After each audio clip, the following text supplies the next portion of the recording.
I said one time before, it ain't the cases you solve that haunt you, it's the cases you don't solve is the one that haunts you. When is the last time that the sheriff's office that you know of has talked with the family, the Sanders family? And one of my detectives, I think, within the last year, picked it up when HL came up here, wanted to look through it. We started looking through it again. One of my detectives, I think he might have reached out to the family then and just asked some questions and stuff. And a lot of times, I don't like reaching out to families on stuff like this. I was getting off subject. I went to a school one time where they tell you, always try to remain in contact with your family. I've done that, and it's not, they may be having a good day till they hear from you, then you just ruin their day. So my motto has been just let them, they want a question, they want to know something, come and ask me, because I don't want to ruin someone's day that's having a good day.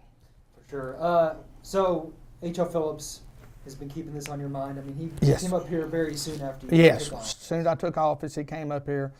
It's one of his cases that is haunting him because he's not got the justice he thought was deserved for Miss Sanders.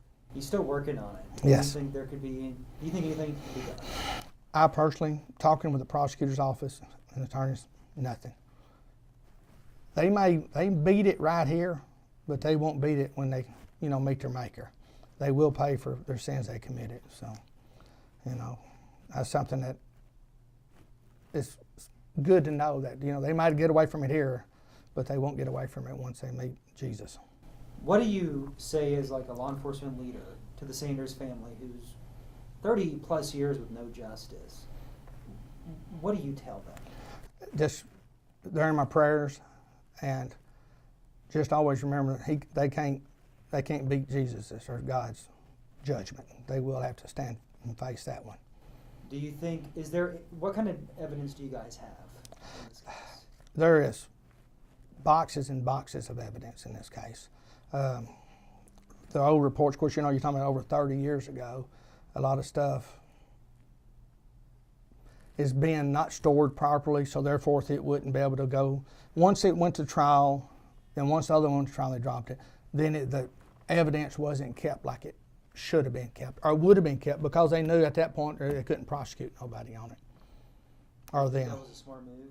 No, I think it was just, the sheriff's office moved, the property rooms moved, the prosecutors has moved in and out the buildings, and every time all that, there's been floods over at the courthouse.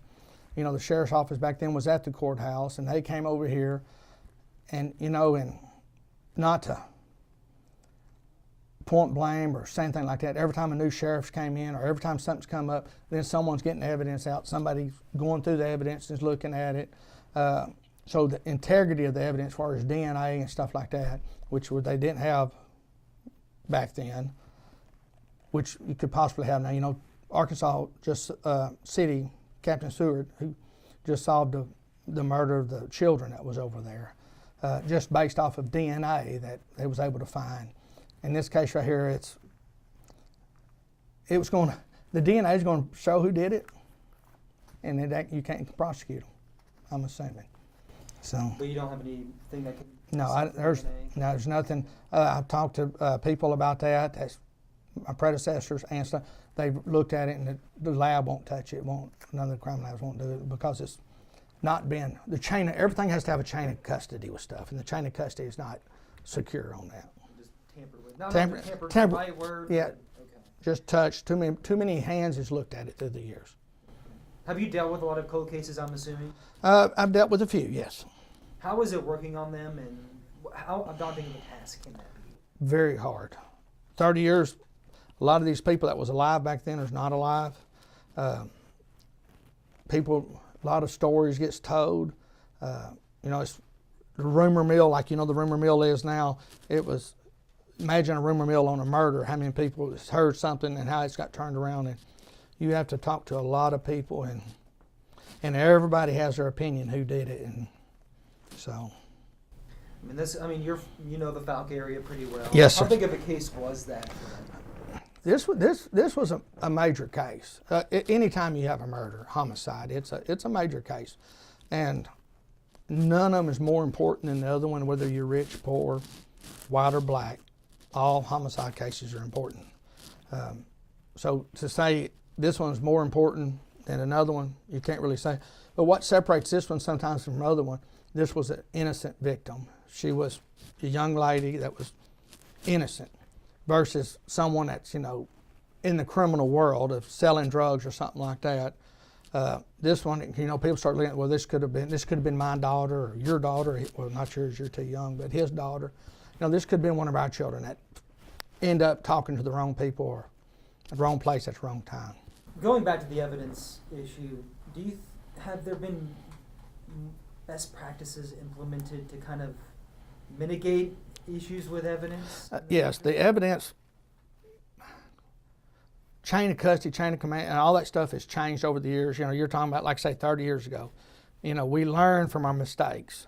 And yes, our evidence is so much. We got an evidence technician that takes care of all of our evidence now. The evidence are secure. It's properly taken care of. We have an area for it, which of course crime has tripled since then. Yeah, the technology helps with a lot of the evidence monitoring and keeping up with.